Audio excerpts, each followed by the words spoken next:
The global economic and geopolitical landscape is undergoing a once-in-a-century shift as the U.S. government holds humanitarian aid to several African nations, including Nigeria. President Donald Trump's executive order has sparked heated debate with concerns about the fate of millions who depend on U.S. support. The decision comes amid mounting allegations of corruption, with reports suggesting that billions in foreign aid have been mismanaged or stolen by Nigerian officials. Social media is divided, with many Nigerians either defending the move as a necessary crackdown or criticizing its impact on vulnerable communities. Truth Nigeria TV's Ebere Inyama now reports. A major shakeup in U.S. foreign aid policy has sent shockwaves across Africa. On January 20th, 2025, President Donald Trump signed an executive order halting humanitarian aid to several African nations, including Nigeria. The freeze comes amid growing concerns over widespread corruption and mismanagement of U.S. aid funds. Between June 2015 and August 2024, the United States Agency for International Development USAID has awarded more than $100 million grant in humanitarian assistance for internally displaced populations in Nigeria. Reports indicate that a significant portion of food aid meant for displaced Nigerians has been siphoned by corrupt officials, leaving millions vulnerable. As reports of fraud surfaced, critics say billions of dollars have lined the pockets of corrupt officials rather than reaching those in need.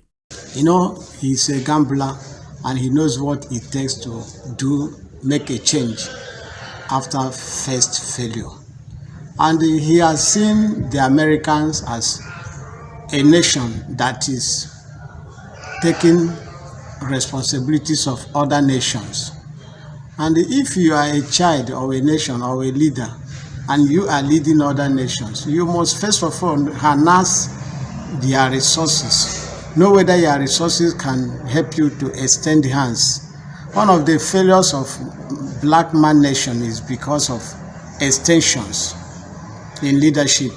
The aid freeze has sparked intense debate on social media, with Nigerians divided over the decision. While some see it as a necessary move to curb corruption, others warn of severe consequences, especially for displaced families already struggling to survive. Lawrence Ubarieke, a concerned Nigerian who spoke to Truth Nigeria TV, fears that cutting off aid could fuel further instability. With youth unemployment at 33% and food prices surging, he warns that desperation could push many young people into crime or even terrorism. There's so much corruption because those only less than 50% of whatever package you are talking about gets to the indigent people, get to the refugee camps. So that as a result of corruption, most of these things are diverted into personal by politicians. Others argue that aid alone isn't the solution. Lambert Amadi, a Nigerian resident, says the government must focus on securing rural communities to allow displaced persons to return to their farmlands and regain self-sufficiency.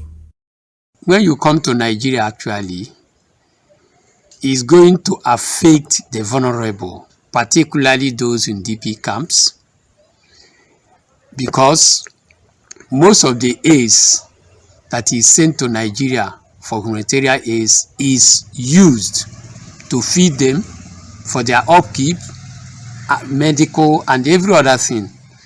And once this thing is stopped, particularly when it is taken on emergency purpose like this, Nigeria may not have enough resources to continue with it.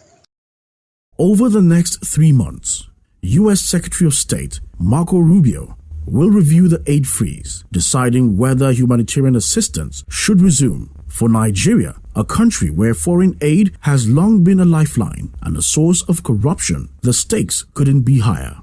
Ebere Inyama, reporting for Truth Nigeria TV.